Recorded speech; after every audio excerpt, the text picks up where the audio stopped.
네, 반갑습니다. 뭐 강의에 앞서서 간단하게 좀 제가 제 자랑일 수도 있겠지만 제가 하는 말이 그냥 가볍게 여러분에게 드리는 말씀이 아니다. 적어도 20년 동안 해외 현장에서 저희들이 좀 업체들 저는 업체 관계자는 아니지만 이제 컨설팅 파트에서 우연찮게 30년 전에 프랜차이즈 잡지를 가지고 이 업계에 뛰어들은 다음에 우연찮게 정보를 다루다 보니까 국내에 또 해외에서 국내에 들어오고자 하는 기업들이 저희한테 또 문의가 많이 있었고요. 그래서 이제 국내 정착 서비스를 지원하고 또 국내에서도 해외에 있는 브랜드를 들여오고 싶어가지고 저희에게 의뢰가 들어왔을 때 그런 경험을 하다 보니까 우연찮게 뛰어들었던 이 프랜차이즈 비즈니스는 국내 로컬 비즈니스만이 아니다 하는 것을 예전부터도 좀 가지고 있었던 부분입니다. 근데 그러다가 우연찮게 20여 년 전부터 우연찮게 중국으로부터 시작해서 10개 도시 그리고 동남아 그리고 최근에 이제 미국에 이르기까지 그래서 이제 조금 이따 나오겠지만 여러분들이 이미 도표상에서 보면 지금이 처음인 것 같아도 10여 년 전부터 아니면 20년 전부터 벌써 발빠르게 움직이는 우리 외식 기업들이 있어가지고 그런 분들을 또 저희는 현장에서 돕거나 직접적으로 돕기도 하지만 간접적으로 또 연구 영역 등을 통해서 국내외 프랜차이즈 외식 기업들의 성공 사례들을 연구하다 보니까 다양한 여러분들만의 이제 한 업체들은 그 방법만을 고집할 수 있겠지만 저희는 다양한 성공 모델들 또 어떻게 보면 실패 모델도 많이 접하게 됐습니다. 그런 와중에서 이제 최근에는 집중적으로 한두 업체만 가지고 좀 열심히 지원해보자 해가지고 컨설팅 현장에서만 있었는데 또 이런 기회 만들어 주셔가지고 오늘 어떻게 보면은 해외에 이미 진출해 있는 그런 중견기업에 해당되는 업체들은 중견기업에 해당되는 경우에는 좀 심심한 내용일 수도 있습니다. 근데 이제 저는 바야흐로 지금은 외식 기업들의 글로벌 시대가 되고 있다 하는 것을 감히 여러분들한테 큰 주제로 드리면서 물론 그동안에도 있었겠지만 이미 여러분들이 곳곳의 매스컴을 통해서도 보면 한류 시대, K푸드, K프랜차이즈 이야기를 하고 있는 과정인데요. 그런 측면에서 여러분들이 자이든 타이든 하고 싶지 않아도 이미 여러분들이 글로벌 현장에서 이미 주목당하고 있다는 것을 좀 말씀드리고 싶습니다. 그래서 이런 주목을 당하기 때문에 좀 더 잘해보기 위해서 아까 여러 가지 정책적인 사안들을 많이 발표해 주셨는데 방담회 물론 나가도 좋습니다. 그때 집중적으로 준비해가지고 가실 수도 있는데요.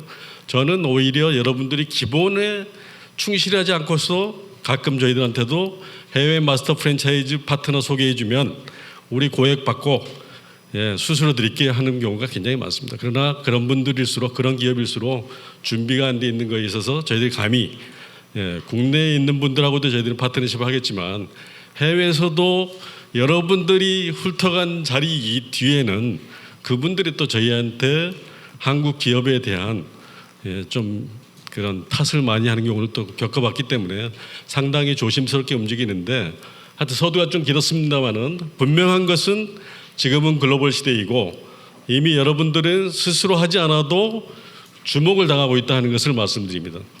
그리고 또 우리보다도 앞선 기업들이 벌써 100여 개 기업 이상이 이미 진출해 있는 상황인데요. 근데 아까 과장님도 그렇고 사무관님도 그렇고 여러분들이 이야기를 해주셨는데 저도 10년 동안에 AT나 농식품부의 실태조사 과정에도 참여를 해서 나름대로의 또 분석을 하고 있었습니다만 참 안타까운 거는 수치적으로 보면 벌써 100여 개 기업 뭐 한동안에는 200개 육박할 정도로 갔었는데 근데 이제 16년, 17년을 기점으로 해서 많이 꺾였죠. 그리고 지금도 이제 어느 정도 코로나 시대를 지나서 그래도 안정권을 가지고 이제 나가는 데 있어서 좀 안타까운 것은 뭐냐면 현재 상황도 그렇습니다. 여러분들 이미 파리바게트, 두레쥬르, 그 다음에 최근에 두끼, 롯데리아 이런 게에서 200개 글로벌 브랜치들이 200개에서 300개씩을 육박하다 보니까 탑 10 내지는 탑 5 정도의 숫자가 한 1,500개 금방 넘어갑니다. 그러니까 말로는 100여 개의 기업들이 확대되어 있지만 국내의 어떤 10개 미만의 프랜차이즈 본부들이 70몇 프로, 80% 차지하는 것처럼 해외 글로벌 비즈니스에 있어서도 탑5, 탑10의 역할, 이들이 주도하는 숫자가 태반이고, 그리고 제 기억에는 그렇습니다. 16년, 17년 사드사 때 있었고 물론 하겠지만 제 기억에는 델리만주 800개, 그 다음에 카페베네 770개, 이런 숫자가 없어진 겁니다. 예. 한두 개 나가가지고 자리하기에도 힘들고 5개, 10개 만들기도 힘든데 몇백 개씩 갔던, 좀 뒤에도 나오겠지만 그 델리만주나 뭐 카페베네도 있겠지만은 또 제 기억에는 더 프라이팬, 그다음 치킨 카풀 300개, 380개까지 갔던 브랜드들이 한순간에 없어져 버리는 거예요. 파트너십이 깨지기 때문에. 그런 데서 이 숫자가 좀 왜곡이 되고 있다는 것을 여러분들이 염두에 두고, 최근에 와서도 예전보다는 그래도 좀 뭐 너무 약한 기업들만 그러면 전유물이 안 될 수 있는 거 아니냐, 강자들만 가는 거냐 이렇게 할 수 있지만, 그래도 좀 갖춰져 가지고 적자투성이었지만 10년 농론을 하고 있는 중견기업을 위주로 해서는 다점포 체인망을, 최근에 뭐 편의점도 200호점을 한 4개국, 5개국에서 넘치고 있는 과정인데요. 그런 어떤 상황이 있다는 것을 말씀드리면서, 장황하게 말씀드리면 여러분들이 아까 이미 글로벌 시대에 여러분들이 준비하지 않아도 이미 여러분들은 이미 들어와 있다 하는 것을 제가 말씀드리는 이유는, 국내 박람회, 해외 박람회는 여러분들이 선택을 해서 선택 받아야지만 또 나가는 거지만, 국내 박람회를 통해서도 해외에서는 K-팝 시대, 한류 시대에 뭔가 괜찮은 브랜드를 찾기 위해서 특히 교민들, 또 국내에 있는 교민들이 현지에서 부탁을 받고 와가지고 국내 박람회뿐만 아니고 해외 박람회도 목도하고 있다는 이야기입니다. 근데 이제 다행스러운 거는 박람회에 나갈 정도 되면 기본 준비가 돼 있으실 텐데, 저는 오히려 이제 여러분들 그동안에 보면 파트너를 어디서 구하느냐 그런 질문들을 많이 하는데, 저는 오히려 이제 이런 국내의 성업적인 매장을 보고, 국내 프랜차이즈들도 많이 거기서 확산이 되겠지만 해외도 역시나 국내 지나가다가 보고, 얼마 전에 보니까 LA인가 인도네시아에 있는 10대 그룹의 재벌 회장님이 지나가다가 매장, 키오스크 스타일의 매장 하나 푸드코트에 있는 걸 보고 10대 그룹인데도 마스터 프랜차이즈 계약하는 것을 봤어요. 그만큼 이 내용을 말씀드린 건 뭐냐면, 여러분들이 하기 싫어도 관심 대상이 돼 있고, 또 이왕이면 관심 대상이 돼 있다면 이게 바로 이 관문 루트이기 때문에 관리를 잘 하셔야 된다는 이야기를 드리고요. 그다음에 또 한 가지, 이제 그동안의 바이어 개발 루트로 봤을 때 우연찮게 또 심심치 않게 많이 나오는 게, 이민호의 망고식스의 매장에 줄 서기 위해서 상해에서 뭐 2시간 동안 줄 섰다는 이야기도 있었거든요. 그 이후에 망고식스가 연변에 처음에 하나 들어갔다가도 60개, 70개, 물론 이제 그 CEO 오너의 어떤 사고 이전에는 그렇게 확산이 됐습니다만은, 역시 이제 뉴스라든지 이런 PPL 과정을 통해서 자연스럽게 해외에서도 지목이 되고 있다. 그렇기 때문에 또 여러분들이 기회를 이용하신다면 뉴스 나가고 PPL 나갈 때 이왕이면 한 글자 나가는 그 상품권 협찬보다는 주인공의 드라마 속의 어떤 매장이라든지 뭐 이런 쪽에서 가다 보면 그런 데서도 좀 효과가 나왔기 때문에 한번 참고로 말씀을 드리는, 이제 지나가는 이야기로 드리는 거고요. 그다음에 역시 이제 바이어들 개발하는 루트에 있어서 보면 지인들이나 지인들 중에서도 교민들의 역할이 저는 좀 많이 크다고 봅니다. 그래서 여러분들이 교민들 관리도 하나의 창구 역할이고, 또 한 가지 이제 제일 중요한 건 그겁니다. 현지 외식 기업들이 K 한류 바람에 결국은 뭔가 한국에서 보니까 우리 동네에 치킨이 한국 치킨 잘 되는데 저거하고 경쟁할 수 있는 건 뭔가 찾자 해가지고 들어오는데 이제 서치를 하게 된다는 거죠. 서치를 하거나 지인들 기업이라든지 아니면 우리 교민들 통해서 찾아오기 때문에, 여러분들이 움직이지 않아도 이미 거꾸로 상대방 측에서 한국의 좋은 브랜드를 찾기 위해서 지금 그렇게 움직이고 있기 때문에, 이런 관문에 대한 걸 의식을 해서 여러분들이 좀 이런 관문에 대한 거는 주목하고 준비를 잘해주다는 얘기를 좀 하고 싶었습니다. 그런 관점에서 봤을 때 그런 관점에서 제가 20년의 어떤 노하우라면 노하우일 수 있는데 참 답답한 게 있어요. 이렇게 주목되고 있는데도 불구하고 오로지 2만 개 육박하는 우리 국내 프랜차이즈 시장에 외식이 80% 이상 넘어가는 과정에서 뭐 3월 달에 보니까 치킨 브랜드가 700개, 커피 브랜드가 830개입니다. 여기에서 계속 여러분들이 머물 것이냐? 그렇지 않다면 해외를 겨냥하신다면 해외 박람회에 나가기 이전에 이미 주목당하고 있기 때문에 여러분들이 준비해야 될 가장 기본적인 사안을 오늘 좀 말씀드리고 싶은 겁니다. 중견 브랜드는 이미 잘하고 계시는데 초보 기업이라든지 관심 기업이라면 저는 우선 오늘 바로 돌아가신 다음에 여러분들이 바로 해야 될 일이 이런 역할이라 보는 거예요. 이건 거꾸로 여러분들이 해외에서 뭔가 브랜드를 갖고 싶었을 때 찾는 입장에서 바라보다 보면 여러분들이 가지고 있는 회사에 대한 어떤 소개, PR 하는 그런 내용들 주로 위주로 잡았는데 이런 측면에서 여러분들 객관적으로 좀 바라볼 수 있는 시각이 생길 수 있다고 보겠습니다. 그래서 결국은 관심 기업들에 있어서 여러 루트로 들어가는 게 결국 뭐냐면 만나기 이전에 이 회사가 어떤 회사인지 사이트를 먼저 들어가 보게 돼 있죠. 가장 기본적으로. 그러면 사이트에 들어가 보면 저도 어지러울 정도로 국내 기업들은 국내 가맹점 모집을 위해서 팝업 창들이 계속 늘어납니다. 5개, 10개 해가지고. 그리고 겨우 해외를 이해한 거는 잉글리시 ENG 하나 오른쪽 상단 끝에 붙여가지고 클릭을 해도 구글 번역기를 위주로 해서 돌리는 그런 상황이죠. 그러면 국내 가맹점 모집하는 사람들한테 해외 바이어들이 과연 그런 궁금한 내용들을 소화해낼 수 있겠습니까? 근데 이런 기본이 안 돼 있는 게 있어서 오히려 저는 협회나 아니면은 정부 차원에서도 글로벌화되는 박람회 물론 나가는 게 좋습니다만 이런 글로벌 포털들 우리 한국 K 프랜차이즈 외식 브랜드들의 글로벌 포털을 해서 만들어야 되는데 민간 차원에서 제가 만들려다 보니까 없어요. 잘 안 보입니다. 근데 예전보다는 그래도 지금 많이 늘어났는데 어떻든 간에 가장 기본적인 것은 그 사이트, 이제 웹하고 앱으로 표현을 많이 하죠. 요즘은 핸드폰 상에서도 조회를 합니다. 순식간에.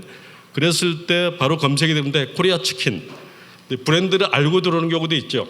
그러니까 알고 들어오는 거 있지만은 검색어하고 또 연관해가지고 여러분들이 기본적으로 준비를 해야 되는데 그것은 국내 가맹점주를 아니고 해외에서 여러분들 브랜드에 관심을 갖고 접근해 올 수 있는 그런 준비를 당장 해주셔야 된다는 얘기를 좀 드리고 싶습니다. 그래서 결국은 또 준비를 해 있는 기업들에서도 보면 안타까운 건 우리도 그래요. 미국이나 일본에 있는 브랜드들의 메일을 넣었어요. 전화해도 못 받는 거죠. 메일을 넣었는데 답이 없습니다. 그래서 이제 거꾸로 제안하는 거는 모든 기업이 글로벌 사이트를 만들어놔도 그럼 뭐 궁금했으니까 이제 물어보고 싶은데 그러면 좀 잘 갖춰준 데들은 그 물어보는 사람들의 기본적인 데이터도 자연스럽게 받아들이고 네가 뭐가 관심 있는지 하물며 미국 브랜드 같은 경우에는 재무적인 상태까지도 간단하게 기입할 수 있게끔 그런 장치까지도 마련되어 있는데 근데 우리는 그냥 메일 주소 하나 넣어놨는데 그게 거의 대부분이 관리자 메일이에요. 관리자 메일. 물론 일본이나 미국에 우리가 연락을 해도 그런 경우도 허다하게 있습니다만은 그래도 우리보다는 앞장서 있기 때문에 글로벌 문의가 왔을 때 결국은 전담 직원이 없더라도 메일이 들어오면 가장 1순위로 받아들이고 거기 답변할 수 있는 장치가 돼 있어야 되는데 그게 없다면 저는 거꾸로 협회나 AT에 있는 외식사업부, 해외사업부에서 일괄적으로 메일 하나 주소를 따가지고 그걸로 관리해서 업체들 좀 지원해 주는 그런 쪽에 대한 어떤 제안을 하고 싶어서 오늘 이야기를 했고요. 그 다음에 역시 박람회를 나가더라도 그렇고 또 해외 사이트에서 기본적인 소개를 해줍니다만은 뭔가 정리해가지고 내가 담당자나 그 관심 있는 사람이 봤을 때는 사이트를 계속 길게 훑어볼 수 있지만 자기네들 고위층에다가 어떤 결제를 올린다, 어떤 회사인지 파일 하나에 단독으로 물론 이제 처음부터 상표권에도 여러 가지 문제가 있기 때문에 그냥 줄 수 없으니 문의를 받고 이메일로 주면 되는데요. 근데 그런 용도로라도 해서 회사 속에서는 당연히 필요할 겁니다. 별도 파일로 인해서. 근데 이런 것도 제가 이제 가끔 가다가 문의가 와가지고 회사에다 물어보면 없는 경우도 허다하고요.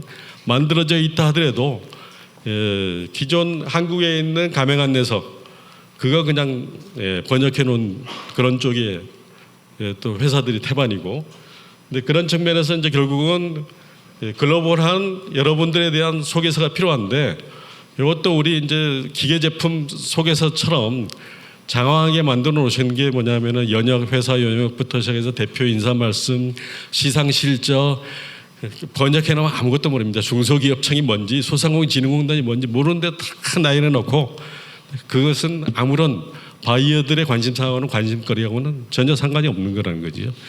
그런 측면에서 저는 회사 소개서가 아니고 브랜드 소개서도 여러분들이 꼭 만들어놔야 되는데, 해외 바이어들을 위한 소개서는 박람회가 나가기 이전이라도 여러분들이 좀 만들어 놓고 있어야 되고, 그 다음에 이제 뭐 수십 페이지의 파일 숫자도 5개, 10개 만들어 놓고 알아서 가져가라. 용량도 너무 커가지고요. 그 동남아 같은데 메일 전달하다 보면 개인 메일에 대한 용량 제한도 있습니다. 정말 답답할 정도예요. 파일 한 10개씩 들어오고 zip 파일로 해가지고 보내와도 그거를 상대방 담당자가 받아가지고 그거를 자기네들 내부에서 공유하는데 그게 가능할 거라고, 전달이 가능할 거라고 보시는지, 저는 이제 그런 거꾸로 의문을 들으면서 당장 오늘 돌아가셔가지고는 회사 차원에서 적어도 영문 사이트 정도 바이어를 위한, 그리고 바이어들이 문의가 왔을 때 누군지를 알고 그 다음에 바로 즉각 보내줄 수 있는 여러분들에 대한 브랜드 소개서, 그것도 용량도 가볍게 하고 경쟁력 있게 만들어야 됩니다. 이것만 보고 그리고 파일도 간단하게 단축해서 그 내부에서 결제를 올라가더라도 편하게끔 그렇게 만드시는, 그러니까 이런 이야기를 내가 하는 게 참 답답할 때가 많아요.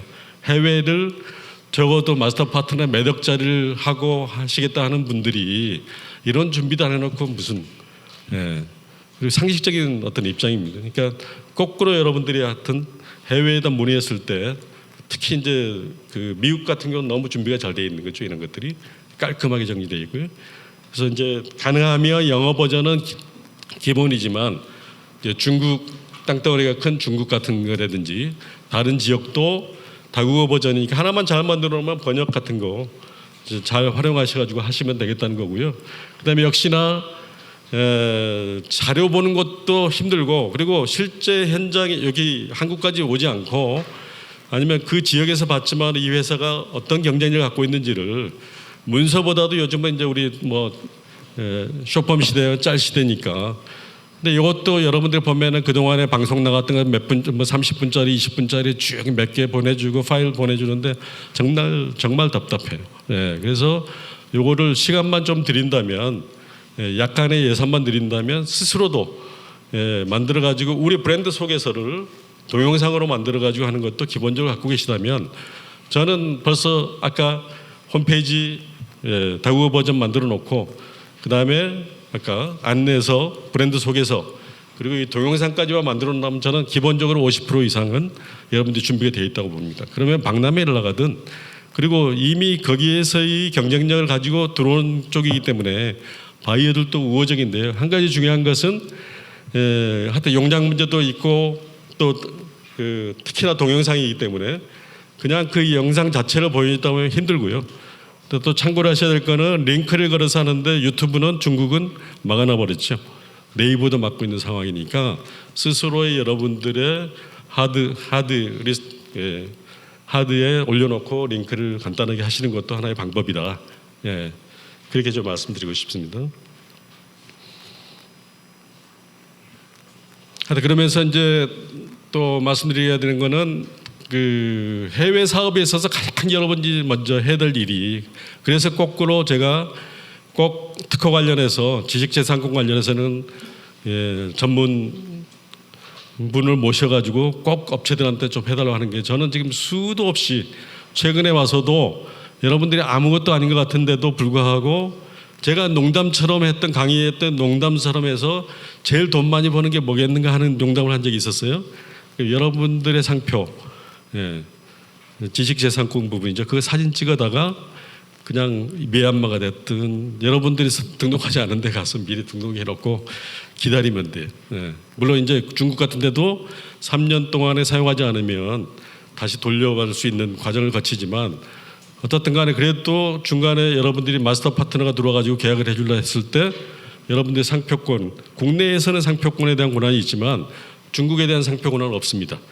예. 그래서 그렇게 해서 지금 사고가 많이 나가지고 당하기도 하고 계약도 못 해주기도 하고 유사상표에 의해서 또 문제가 되기도 하고 하는 부분들이 너무너무 많고 저도 실질적으로 몇 군데에서 소송을 통해서 찾아오기도 하고 했던 부분에 있어서 가장 중요한 것은 여러분들이 적어도 해외에 관심 있는 기업이라면 아까 기본도 중요하지만 여러분들이 파일을 날려주는 순간에 박람회 가서도 사진 찍어가지고 동남아 같은 데 특히 개도국 같은 데서는 그런 불법 이제 상표 출원, 선출원을 먼저 하는 경우가 많이 있는데 적어도 해외 사업에 있어서는 여러분들 관심이 있다면 여러분들의 지식재산권이죠.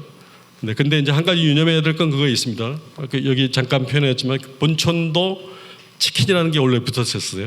교촌도 치킨이 붙어 있었고 또 마포 갈매기도 있었고 설해 갈매기도 있었는데 다 떼었어요. 예. 근데 그 이유는 해외에서 갈매기라는 걸 모를 수도 있고 그 다음에 이제 상표 등록한 데서 단순하게 전달하는 게 좋으니까 브랜드명을 짧게 장명하는 것도 좋은데 저 도후 196이진 소공동 뚝배기로 지금 알고 있거든요. 잘 모르니까 오히려 경쟁력이 있는 교촌도 1991이 붙어 있는데요. 이제 여러분들이 나가야 될 지역이 중국이라면 중국 명도 가지고 있고 하는 것도 좋은데 어떻든 간에 BBQ라고 하는 업종명을 가지고 있을 때는 참 힘듭니다. 예, 국내에서도 지역명이라든지 성씨명 같은 데는 상표권 출원이 어려운 것처럼 해외에 나가는 데 있어서도 여러분들의 브랜드를 공동으로 하고 싶다면 적어도 영어 닉네임 하나 갖고 있는 것처럼 브랜드의 영문 닉네임 정도 하나 정도는 잘 만들되 이것이 어느 나라든 독점적이면서도 등록이 원활할 수 있는 그런 쪽에서 주요국에는 출원을 해주신다면 저는 돈은 또 여기서 반 이상 벌고 있다고 보는 거예요. 그리고 얼마든지 여러분들이 자료 보내도 되고 또 박람회장 가도 되는데 항상 사고가 터지는 게 뭐냐면 여러분들이 상담했던 사람들이 결국은 뒤돌아서서 등록을 하게 되는 또 지사 관리했던 현지 직원들이 등록하는 경우도 태반이 많이 봤기 때문에 요거만큼은 뒤에 이제 강의해 주시겠지만 제가 감히 월권에서 지식재산권만큼 여러분들이 꼭 확보해달라는 말씀을 드리면서 너무너무 이제 할 이야기가 많지만 가장 여러분들이 또 궁금해하는 건 그거죠. 예전에는 무조건 해외 진출하면 단독으로 여러분들이 나가서 해외 개척하는 거 물론 그것이 하나의 우리가 경쟁력이 없을 때는 그것이 일반적인 방법이었어요. 그렇게 해서 성공하신 분이 중국에 가신 여러분들이 뭐 맘카페 기억하실지 모르겠지만 정성봉 칼국수 하시다가 중국에 가가지고 맘카페 만들어가지고 지금은 카페맨이나 망했지만 그쪽은 지금 200개 이상의 그런 직영 체인을 좀 꾸리시고 하는데 그런 과정에서 저는 이제 우리 외식 기업들이 해외 나가는 데 있어서 가장 편한 방법이 뭐냐, 가장 또 좋은 방법이 뭐냐 하는 것을 해외 사례를 연구하다 보니까 10여 년 전부터 이제 같이 AT나 농식품부하고 주장해가지고 정리한 것이 4가지 방식에 대한 대표적인 것을 지금 권유를 드리고 있었습니다. 근데 문제는 이제 그거죠. 돈 안 들이고 가장 큰 돈 버는 게 뭐죠? 마스터 파트너죠. 편하고 해외에서 내가 가지 않아도 알아서 해주는 거니까 그렇게 해서 이구동성으로 우리 마스터 파트너 하나만 소개 잘해달라. 그리고 아무런 준비가 안 되는 내 몇 억은 받고 몇천 드릴게요 하는 경우도 너무 많고요. 근데 결국은 상대방도 일반인이 아니라면 기업이라면 적어도 내 돈 줄 때는 그만한 대가에 대한 것을 충분히 회수할 준비를 하고 있다는 거죠. 그렇기 때문에 이 마스터 프랜차이즈만 고집해가지고는 어느 세월에 여러분들이 해외에 대한 경험을 하게 될지를 모르는 상황이 된다는 겁니다. 그래서 좀 다양한 방법에 의해서 뒤에 도표를 보시면 이미 그 실태조사에 의해서 나온 결과죠. 우리가 원하는 방법이 마스터 프랜차이즈 방식이니까 지사 판매 거예요. 지역 지사 판매하는 것처럼 그 나라에 대한 지역권을 사업권을 팔아가지고 처음에 목돈 받고 하면 좋은데 그렇게 해서 다행히 그래도 50%대니까요. 미국도 이런 마스터 프랜차이즈 방식에 의해서 해외에서 벌어들이는 프랜차이즈 기업들의 수입이 50% 이상을 넘은 걸로 저는 데이터를 본 적이 있습니다. 근데 그런 것처럼 숫자적으로는 같는데 결국은 이제 역시 제가 이제 자료를 살펴보다 보면 마스터 파트너를 조인을 했다 하더라도 여러분들이 갖고 있는 파트너십 하는 데 있어서 조건들을 보면 그 미국 브랜드가 중견 브랜드가 우리나라에 들어올 때 25만 불, 30만 불, 50만 불, 100만 불 계약을 한다면 이니셜 피가 우리는 10만 불대에 서 있다. 미국 브랜드가 5%대, 스타벅스도 5%대고 또 뭐 미스터 피자 같은 것도 5%를 받았습니다만은 우리가 지금 마스터 파트너 계약을 했던 데이터를 조사하면 2%대, 3%대 그러고 있습니다. 그리고도 마스터 파트너 계약을 했지만 유지하는 기간이 보면 상당히 짧습니다. 그래서 아직은 갈 길이 멀다. 초보적인 상태다. 근데 그렇지만은 마스터 방식이 이제 가장 일반적인 방식이기 때문에요. 아까 말씀드렸듯이 역시나 목돈 안 들이고 오히려 우리만 경쟁력만 가지고 뭐 박람회만 참가해도 마스터 프랜차이즈 계약이 이루어지는 거죠. 근데 이제 현혹되면 안 된다는 걸 말씀드리고 싶은 거예요. 왜? 좋은 반면에 잘못 마스터 파트너 계약, 특히 우리 이제 교민들하고 이렇게 마스터 파트너 계약이 많은데요. 한번 계약이 이루어지면 돈은 초기에 받는데 제대로도 못 받았잖아요. 근데 이 마스터 파트너가 결국은 확산을 시켜야 되는데 서브웨이 같은 경우도 그거였습니다. 서브웨이 같은 브랜드들이 그 10여 년 전, 20년 전에는 우리 개인에게 줬어요. 교민한테. 들어와서 7호점까지 나가다가 어려워지니까 결국 직접 들어와서 지금 300호점, 400호점 하지 않습니까? 근데 오히려 마스터 파트너 계약했을 때 저는 이제 또 최근에 그 동남아 쪽에서 미국 브랜드 KFC 다음에 그 파파이스도 있지만은 텍사스 치킨이라고 여러분들 동남아 가면 많이 보일 겁니다. 원래 미국의 처치스 치킨인데 국내도 저희들이 중개한 적도 있거든요. 근데 문제는 계약을 3년, 5년 했는데 파트너십이 끝났다 가지고 계약을 해지하다 보면 결국 소송까지 가다 보면 3년, 5년 또 걸리는 거예요. 안 놔주기 때문에 그래서 여러분들이 이제 뭐 많이 들었겠지만 마스터 파트너 계약할 때는 이게 5년 동안에 내 사업이 잠길 수가 있다. 이분이 제대로 활동을 못 한다면 그런 걸 감안해 가지고 하셔야 된다는 얘기를 드리고요. 그 성공 사례로 보면 저는 이제 뭐 지금 본천, 필리핀, 태국 마스터 파트너 계약을 잘한 거죠.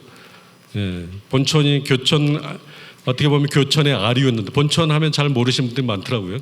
근데 저는 이제 보면은 교천이 유행할 때 포천 치킨, 문천 치킨 해가 촌자 시리즈가 한 10개 있던 브랜드들이 있었던 걸 생각했는데 그때 어떤 아류라고 봤던 본천 치킨이 뒤에도 나가겠지만 미국에 하나 가맹점 내려갔다가 성공을 해서 미국에서 필리핀 마스터 파트너가 계약이 돼가지고 필리핀 마닐라에만 롯데리아 규모로 150개 체인이 생겨가지고 소스 수출만 해도 연간 100억 원이 넘어가지고 최근에 와서는 55% 지분도 몇백억에 팔고 뭐 그런 성공 사례가 나오는데요. 어떻든 간에 국내는 아니었지만은 미국에 나갔다가 얼떨결에 필리핀 그리고 태국도 마스터 파트너를 유학생 예일대 다니는 젊은 그 여자분들이었는데 저도 가서 만났지만은 한 몇 년 40개 정도 하다가 최근에 마이너 그룹이라고 태국에 770억의 M&A까지 했습니다. 본사도 그렇지만은 그런 이제 성공 사례가 나오고 있다는 거죠. 마스터 파트너를 잘 만나면 본사가 약해도 그들이 알아서 자기네들이 우리 사업 성향을 갖고 그리고 또 미국 스타일이 다르고요.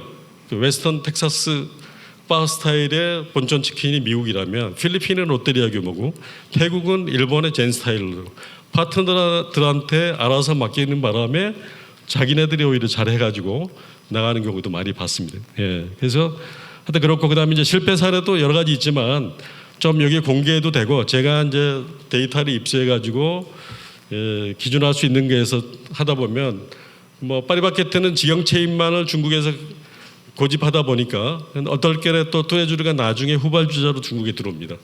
그런 과정에서 급하다 보니까 그랬는지 모르겠지만 마스터 파트너를 줬는데 저도 일부 마스터 파트너를 만났지만 결국은 마스터 피는 적게 주고 가맹점한테 받는 가맹비는 1억씩. 카페벤에도 그랬거든요. 가맹비가 1억입니다. 지사권이 아니고 가맹점 하나당 중국이 그랬었어요. 그 바람에 이제 거기서 막 사고도 많이 터지는 바람에 결국은 마스터 파트너에 대한 전개 전략을 뚜레쥬르가 접고 거꾸로 이제 지경지사라든지 그렇게 했던 거고, 그 다음에 이제 좀 안 좋은 사례로 이제 실패 사례인데 그 다음에는 어떨지 모르겠는데 어떻든 간에 제가 실태 조사할 때는 치킨 커플 부산에 있는 10개밖에 안 됐던 치킨 커플이 마스터 계약을 해가지고 중국에 가가지고 300개 정도 올라오는 걸 봤어요. 그래서 저도 중국에 몇 군데 가서 보면은 별그대 드라마 유행할 때 그 매장 안에 가서 보면은 초상권은 전혀 무시하고 두 유명한 배우들이 사진이 있어가지고 사람들 꽉꽉 차 있는 걸 봐가지고 걱정스러웠었는데 아니나 다를까 몇 년 후에는 데이터에서 사라졌더라고요. 그래서 부산에 있는 본사 사장님도 가끔 그때 연락받고 했었던 건데 마스터 파트너의 계약이 급하게 이루어지다 보니까 예리하게 또 계약이 안 돼가지고 애로사항이 좀 있었다 하는 말씀을 드립니다. 그래서 그런 사례로 좀 보시고 마스터 프랜차이즈가 되면 좋은데 어렵다 보니까 최근에 와서도 제가 모 기업한테 컨설팅 계약을 맺고 파트너 개발로 의해서 3개국을 돌아가지고 이 브랜드에 대한 소개서를 가지고 만났을 때 3개국 태국, 캄보디아, 베트남에서 마스터는 싫고 합자하자 이런 제안을 많이 받는 것 같습니다. 두 가지 이유입니다. 동남아 같은 경우에는 현지 기업 보호 차원에 있어서 현지 기업하고의 지분 조합을 원하는 경우가 있어가지고 합자하는 경우도 있고요. 그 다음에 또 못 믿으니까 너네 한국에서는 잘 되지만 여기서는 어떻게 될지 모르는데 같이 힘을 합쳐서 합시다 해가지고 하는 경우인데요. 저는 합자가 이제 물론 하려면 돈도 있어야 되고 또 실패 사례 보면은 카페벤에도 3천억짜리 있는 회사하고 조인벤처를 해가지고 잘 나가다가 팽당했다는 거예요.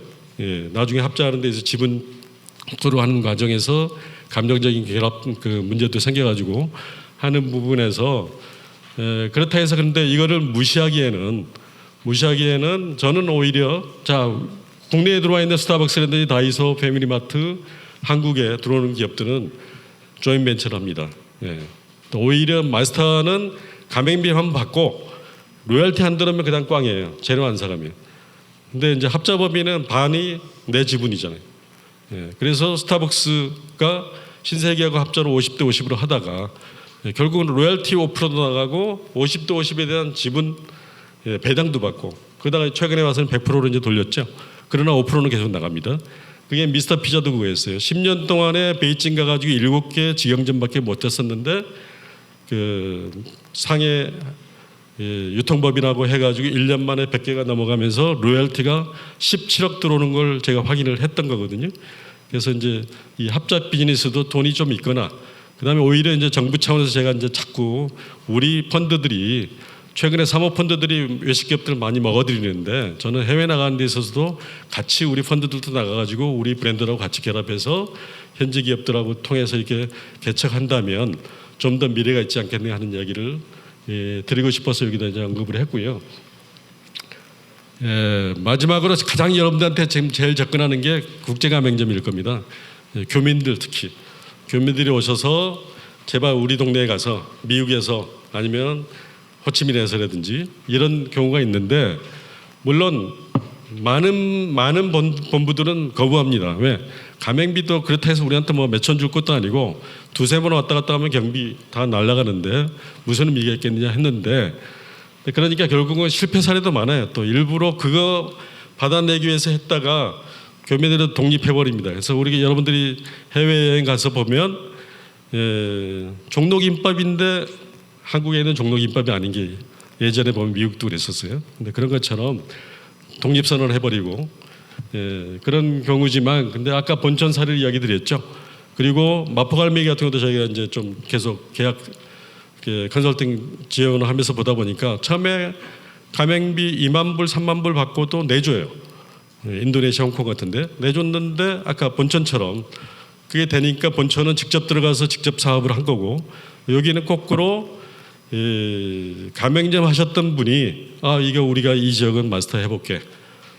그 경험을 가지고 해서 마스터로 확산되는 경우도 많이 봤습니다. 그래서 그 가맹점 내달라고 왔을 때 그냥 돈도 안 되니까 팽개치지 마시고 능력이 있고 하시는 분이라면 여러분들이 다음번에 가서 직접 직영점으로 하는데 직접 직영점으로 들어가는 것보다는 훨씬 덜 시행착오를 겪으면서 현지에 살았던 분들하고 같이 하는 거니까, 그분이 하는 거니까 오히려 여러분들이 지원만 해도 괜찮지 않았겠느냐, 이런 생각도 좀 해보시는 거고요. 근데 안타까운 거는 뭐냐면 아까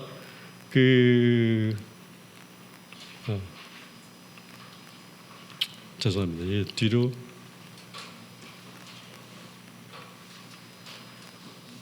조절이 되나요? 그래서 네, 그 앞에 부분 더 좀 하나 더요. 더. 네, 여기입니다.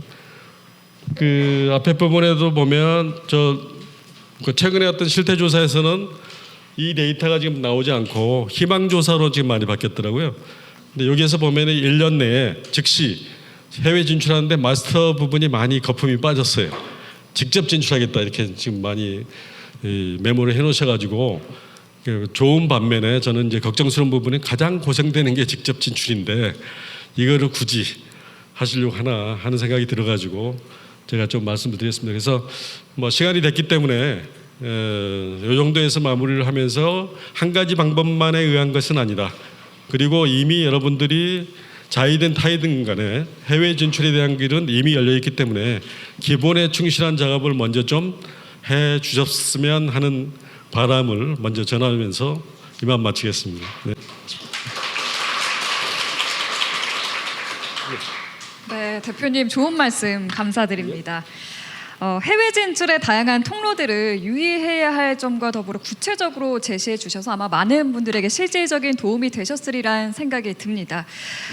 저희가 사전 서베이를 통해서 질문을 받아봤는데요. 그중 2가지를 뽑아 대표님께 질문 드리겠습니다. 네.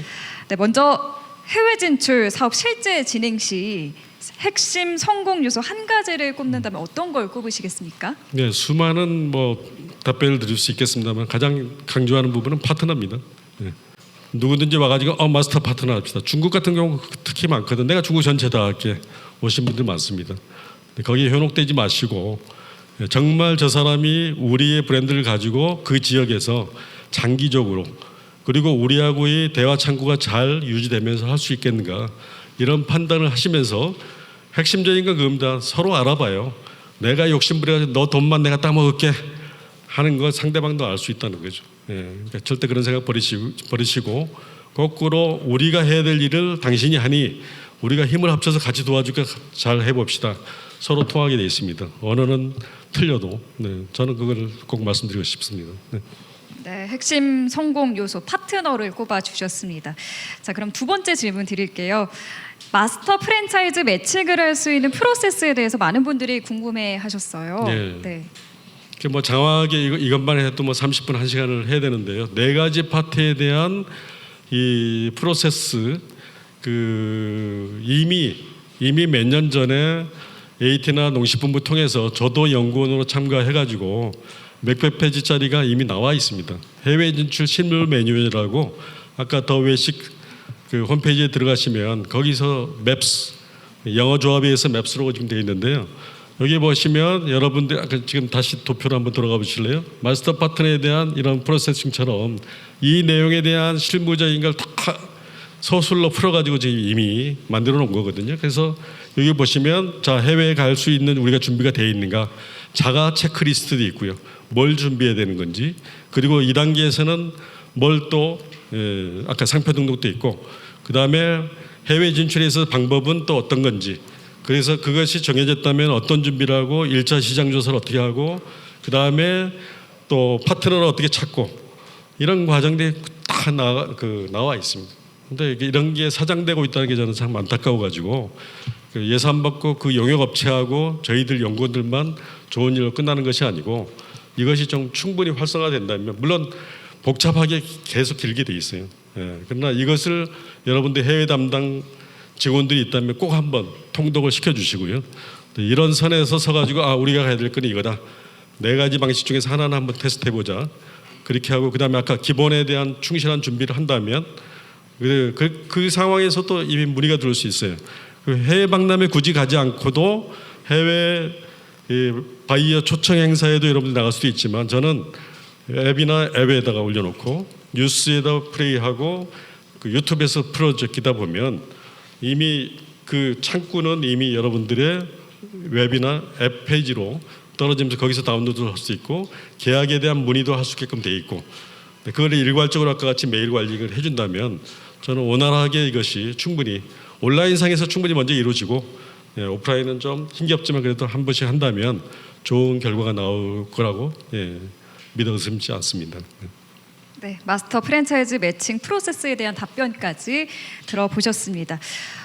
저희가 준비한 질문은 다 드렸는데요. 혹시 이외에 궁금하신 게 있으신 분들이 계실 것 같아서 지금부터 약 10분간 질의응답 시간을 갖도록 하겠습니다. 질문하실 게 있으신 분들은 손을 들어주시면 되겠습니다. 그러면 해외 마스터권자로 계약을 할 때 가장 이상적이라고 생각하는 계약 기간은 몇 년이라고 보고 예상 수는 몇 개 정도로 보시나요? 그러니까 저는 누가 1년, 2년을 계약했는지 의심스러워요. 그 미국에서 한국 들어오는 브랜드들 보면 계약 기간이 짧은 게 5년으로 봤고요. 10년, 20년, 50년까지 봤습니다, 저는. 근데 누군가 우리 업체들에 의해서 주도가 됐다고 보는데 가맹 계약도 요즘 1년, 2년 되지 않습니까?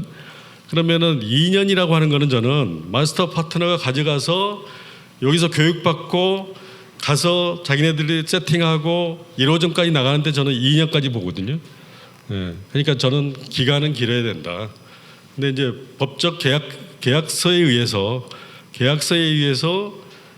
조치를 하면 되겠죠. 그리고 여기 마스터 프랜차이즈가 좀 다른 방식입니다만은 이제 디벨로퍼라고 보통 이야기를 또 표현을 하죠. 스타벅스 같은 경우는 직영 체인만 하게끔 이렇게 돼 있잖아요. 근데 그런 거라든지 아니면 마스터 파트너에 대한 것도 향후 1년 동안에는 몇 개 하고 2년 동안 몇 개 하는 옵션을 계약서에 넣으시면 되는 거예요. 근데 이제 오늘 지적을 못했지만은 계약서도 너무너무 중요하거든요. 국제 간의 계약서. 저는 꼭 3자가 같이 동원돼야 된다고 보는 거예요. 번역가도 있어야 되고요. 저희 같은 이제 국제 어떤 프랜차이즈 계약에 있어서 경험도 있는 사람도 있어야 되고 국제 변호사도 있어야 되는데 답을 찾기는 참 어렵지만 어떻든 간에 그런 내용들을 계약서에 충분히 담아가지고 해야 되고요. 그리고 뭐 브랜드별로 그거는 10개도 할 수도 있고 20개, 100개도 할 수도 있어요. 옛날에 서브웨이 같은 거는 200개가 옵션이었어요. 3년 동안인가 5년 동안인가 이렇게. 근데 7개밖에 못 탔으니까 당연히 쫓아낼 수습될 수밖에 없는 거잖아요. 근데 이제 우리나라 계약서들은 보면 저는 좀 안타깝게 생각하는 거예요. 왜 1년, 2년이지? 가맹점도 아닌데. 그래서 5년, 10년인데 그만큼 파트너가 좋으면 저는 5년, 10년이 줘도 국제 간에 분쟁이 있을 때는 또 국제 간의 분쟁을 해결할 수 있는 장치들이 많이 있거든요. 그렇게 가야지 안정적으로 사업 구상이 되는 거거든요. 너무 조급하게 생각하면서 안 된다 하는 얘기를 드리고 싶습니다. 네, 충분한 답이 되셨을까요? 네. 또 혹시 질문하실 분 계실까요? 그 합자 기업에 대해서 저희가 좀 관심을 가지고 있습니다. 네네. 근데 합자 기업이라고 하면은 결국은 지분율을 나누게 되는 것인데 저희 한국에 있는 기업은 브랜드라든지 아니면 레시피라든지 네. 어떤 모종의 유형 자산을 같이 공동으로 투자를 하게 되는 네네. 거니까 그런 유형 자산을 투자했을 경우에 어느 정도의 지분율을 그 유형 자산만으로 어느 정도의 지분율을 확보할 수 있는지 그런 것들이 좀 궁금하긴 합니다. 그것도 좀 나라마다는 차이가 있을 거고요. 예전에는 뭐 중국 같은 데도 보면 그 무형 자산에 대한 거는 25%까지 뭐 인정한다든지 컨설팅 예산을 그 컨설팅 지원 부분을 그렇게 했는데 우선 참고를 하셔야 될 거는 조인 벤처가 두 가지 유형을 보셔야 된다는 거예요. 합작이 있고 합자가 있습니다. 자본끼리의 똑같은 조건에 의해서 참여에 대한 건 합작, 그리고 지금 말씀하신 건 이제 합작이라고 하는 거는 초기에 우리는 이거 될게 상표권 되고 노하우 되고 가는 데 있어서 장기적으로 가는 데 있어서 지분율이 어떻게 된다 하는 이런 옵션이 있기 때문에 그거는 오히려 이제 국제법 전공하시는 분들하고 참 잘 조인을 한다면 좋을 것 같습니다. 네. 그래도 뭐 통상적인 어떤 평균치나 이런 게 혹시 근데 존재할까요? 그것도 업체마다 달라서요. 그거는 제가 똑같아요. 자, 똑같은 치킨 브랜드가 있는데 교촌은 얼마 받을래 중국, 예? 그다음에 BBQ는 얼마 받을래 이거하고 다른 거예요. 그 업체마다 다른 거예요. 그 대신에 받는 만큼 네가 환수될 수 있다는 자신감을 주기 위해서는 백데이터를 좀 줘야 되는 거죠. 그러니까 저도 깜짝 놀랐던 게 그게 카페베네 1억씩 받았어요. 예, 가맹점이 설해갈매기도 깜짝 놀란 겁니다. 아까 이야기하다 말았는데 직영점을 설해갈매기는 사람들이 자꾸 와가지고 이야기를 하니까 상해에 50평짜리 하나를 냈어요. 그 바람에 마스터 프랜차이즈들이 서너 군데가 계약이 되고 또 직영점으로 상해 정도에는 가맹점을 모집을 한 거죠. 근데 1억씩 받았어요. 네, 1억씩. 그럼 우리 마스터 피 정도를 가맹점 하나당 1억씩이기 때문에 그러니까 배보다 배꼽이 더 클 수 있는. 나는 1억에 사가다가 카페에도 그런 비슷한 일이 일어난 거죠. 예. 근데 이제 그거는 서로 정하기 나름이에요. 그 조건은 너무 다양하게 많기 때문에요. 옵션을 정할 수 없는데 상대방이 만족하면 되는 거예요. 근데 대신에 그 기준은 뭐냐면 상대방이 그거를 2년 만에 회수할 수 있느냐, 3년 만에 회수할 수 있느냐. 예. 그것도 가당치도 않는 거 있죠. 자기도 여기서 100개, 200개도 못 해봤는데 이 지역에서 3년 내에 100개, 200개를 하는 거 옵션을 건다? 계약도 안 하겠지만 정말 다 형평성에 맞게끔 계약이 이루어져야 된다는 거죠. 예. 그걸 꼭 강조하고 있습니다. 정말 터무니없이 이게 상대방을 우리의 어떤 먹을거리로 보면 안 되고요. 같이 협력해서 이게 장기적으로 이렇게 펼쳐나간다는 정신을 가지고 기준들을 설정을 해야 될 것 같아요. 그 처음에는 본촌도 제가 들었던 이야기입니다. 필리핀 1호점이니까 많이 못 받았겠죠. 근데 지금은 얼마 받는지 알아요? 기본이 100만 불 이상이에요. 본촌 치킨의 동남아 판권을 하려면 이게. 근데 그런 것 좀 단계별로 우리도 그렇지 않습니까? 처음에 1호점 낼 때 5호점까지는 가맹비 면제만 하는 것처럼 처음에 세일을 하셔야죠. 예.